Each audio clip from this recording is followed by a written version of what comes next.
Hello dear students, today we will discuss worksheet number 33, class 9th, science, motion, graphical representation of acceleration, velocity.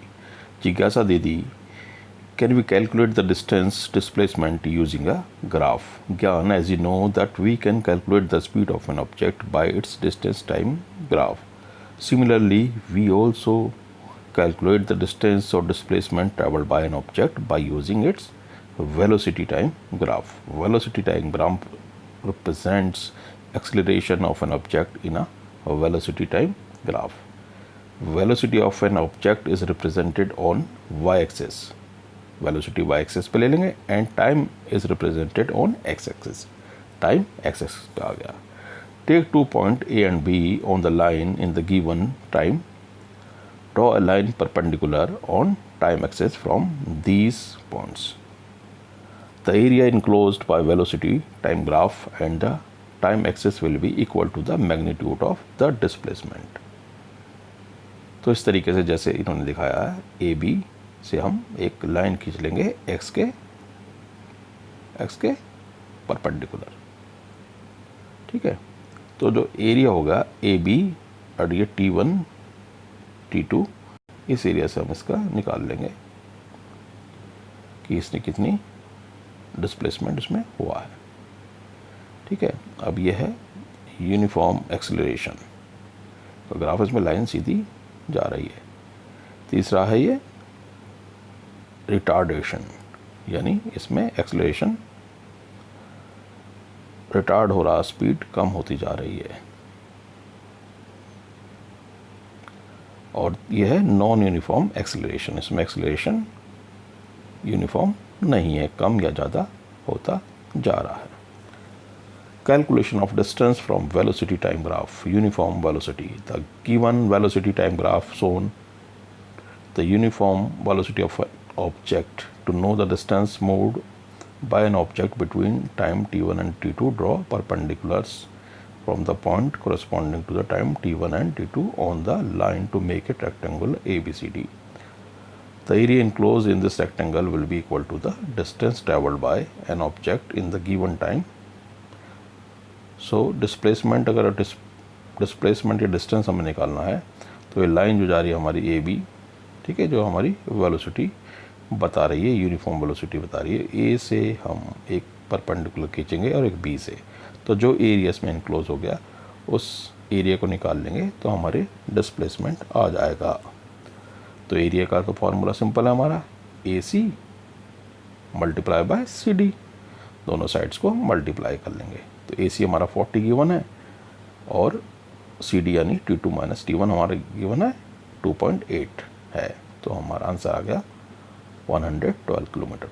इसी तरीके से uniform acceleration में थोड़ा different है.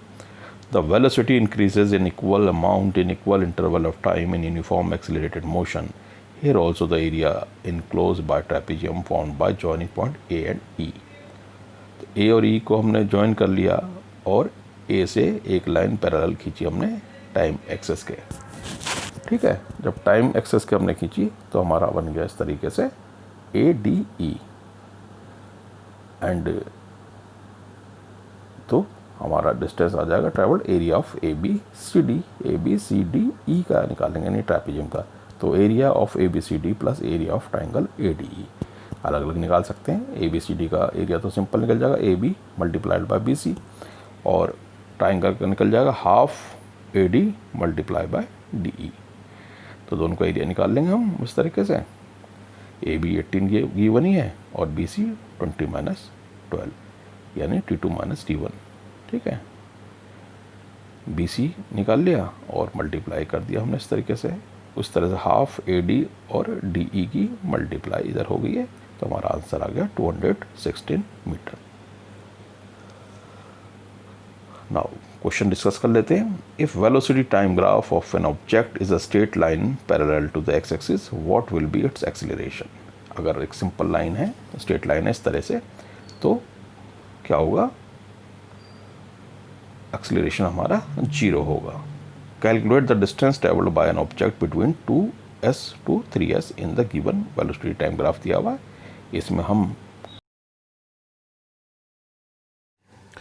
ये जो पॉइंट है ए और ई ले लिया हमने, जो 2 और 3 ऊपर जाके मिल रहे तो ए ई पॉइंट ले लिया है। ए से हमने पैरेलल लाइंस खींच ली हैं, एक्स एक्स के पैरेलल और एक वाई के पैरेलल, ठीक है। तो हमारे पास आ गया ए बी सी डी ई ट्रापीजियम। तो ए बी सी डी ई ट्रापीजियम का हम एरिया निकाल लेंगे, ये हमारी डिस्टेंस या दूरी को बता देगा। तो area of A B C D के लिए हम निकाल सकते हैं area of A B C D plus area of A D E triangle. A B C D rectangle का निकाल लिया और ए डी ई ट्राइंगल का निकाल लिया। तो रेक्टेंगल का तो सिंपल है, साइड मल्टीप्लाई बाय साइड। तो ए बी कितना हमारे पास 8 है और बी सी कितना हमारे पास 1 है, तो 8 इसका आ गया एरिया 8। और ए डी का हुआ half A D into D, तो ए डी कितना हमारे पास, ये भी 1 ही है और डी ई हमारे पास है 4, यानी 12 - 8 = 4 है। तो इस तरीके से ये भी 2 आ गए, तो हमारा आंसर आ गया 10 मीटर।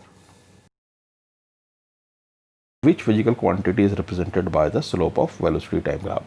तो slope of velocity time graph shows acceleration.